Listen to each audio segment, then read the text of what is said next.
이번 시간에는 교회를 혼란에 빠뜨리는 신사도 운동의 위험성에 대하여 살펴보도록 하겠습니다.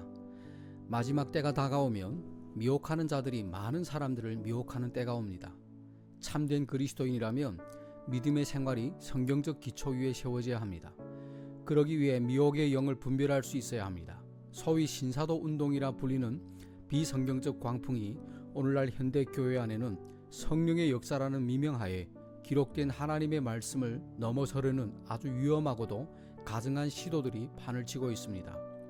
특히 신사도 운동이라 불리는 이 운동은 마치 자신들이 초대교회 사도들의 권능을 회복한 것처럼 위장하며 수많은 혼들을 멸망의 구렁텅이로 몰아넣고 있습니다. 우리는 이들의 주장이 왜 비성경적이며 왜 그리스도인들이 단호하게 거부해야 하는지 명확히 알아야 합니다. 신사도 운동의 문제점이 무엇인지 이번 시간에는 세 가지로 진단해 보도록 하겠습니다. 첫째로 사도적 권위를 찬탈하는 자들의 위험성입니다. 성경은 사도의 자격에 대해 분명히 말씀하십니다. 사도는 부활하신 주 예수 그리스도를 직접 목격한 자여야 하며 성경의 기초를 놓는 특별한 직무를 수행했습니다. 성경의 완성과 함께 사도의 직분은 종료되었습니다. 에베소서 2장 20절에서 또한 너희는 사도들과 예언자들의 기초 위에 세워졌나니 예수 그리스도께서 친히 으뜸 모퉁이 돌이 되사라고 말씀하십니다.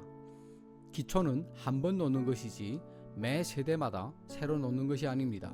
스스로를 사도라 칭하며 새로운 계시를 받는다는 자들은 하나님의 권위에 도전하는 자들이요 성령의 완전성을 부정하는 자들입니다. 스스로를 높이는 자를 조심하십시오. 둘째로 기록된 말씀보다 앞서는 직통 계시의 위험성입니다. 오늘날 수많은 그리스도인이 하나님이 내게 말씀하셨다라는 달콤한 속삭임에 매료되어 있습니다. 그들은 성경책을 펼치기보다 자신의 머릿속에 떠오르는 생각이나 환상, 소위 직통 계시라고 부르는 주관적 체험에 더 큰 권위를 부여합니다. 하지만 여러분, 정신을 차리십시오. 기록된 말씀을 넘어선 계시는 성령의 역사가 아니라 혼을 사냥하는 마귀의 가장 강력한 무기입니다. 신사도 운동의 핵심은 기록된 말씀보다 소위 지금 주시는 예언과 음성을 강조하는 데 있습니다. 그들은 성경이 충분하지 않는 것처럼 말합니다. 하지만 성경은 우리에게 분명히 경고합니다. 디모데후서 3장 16절과 17절에서 모든 성경 기록은 하나님의 영감으로 주신 것으로 하나님의 사람이 완전하게 되기에 충분하다라고 말씀하십니다. 그런데 오늘날 소위 예언자라고 하는 자들은 성경만으로 부족하다라고 은연중에 주장합니다. 그들이 말하는 직통계시는 기록된 하나님 말씀에 무엇인가를 덧붙이는 행위입니다. 만약 성경 외에 새로운 계시가 더 필요하다면 하나님은 우리에게 불완전한 책을 주신 셈이 됩니다. 이것은 하나님의 신실하심과 성경의 완전성을 모독하는 가증한 죄악입니다. 기록된 말씀은 변하지 않는 반석이요 진리입니다. 그러나 직통계시는 사람의 감정, 환경, 육신의 정욕에 따라 매 순간 변하는 안개와 같습니다.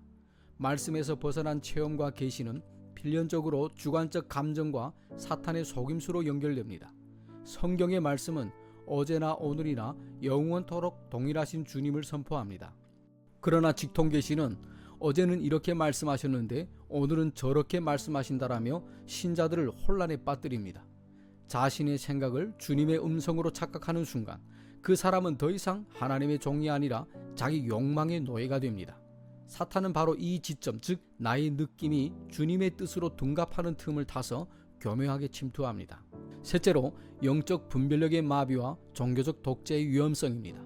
누군가 주님이 내게 직접 말씀하셨다라고 주장하기 시작하면 그 공동체 내에서 성경적 토론과 분별은 사라집니다. 감히 하나님 말씀에 누가 토를 달 수 있겠습니까? 직통계시를 앞세우는 자들은 결국 성도들의 양심을 기록된 말씀에 복종시키는 것이 아니라 사역자 개인의 권위 아래 무릎을 꿇게 만듭니다. 이것은 명백한 영적 학대이며 종교적 독재입니다. 성령님은 결코 우리를 질서 없는 신비주의로 인도하지 않으십니다. 그분은 언제나 우리를 기록된 말씀으로 인도하십니다. 여러분, 하늘에서 들리는 신비한 음성을 찾으려 애쓰지 마십시오. 이미 여러분 손에 들려있는 성경의 페이지마다 하나님의 심장 소리가 담겨져 있습니다. 고린도전서 4장 6절에 보면 기록된 것 이상으로 생각하지 말 것에 대하여 경고하고 있는데 이 엄중한 명령을 기억하십시오. 기록된 말씀보다 앞서는 계시는 없습니다.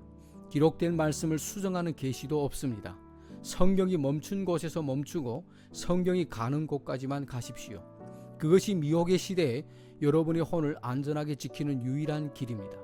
형제 자매 여러분, 기적과 표적을 쫓지 마십시오. 사탄도 자신을 빛의 천사로 가정하며 표적을 행할 수 있습니다. 마지막 때의 특징은 권능의 부흥이 아니라 배교입니다.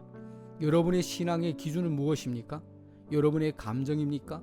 어느 유명한 사역자의 예언입니까? 아니면 살아계신 하나님의 말씀입니까? 신사도 운동의 그늘 아래에 있는 자들은 그 화려한 음악과 감정적인 고향감에서 깨어나십시오. 그리고 기록된 말씀, 오직 성경이 증언하는 진리 위에 굳건히 서십시오.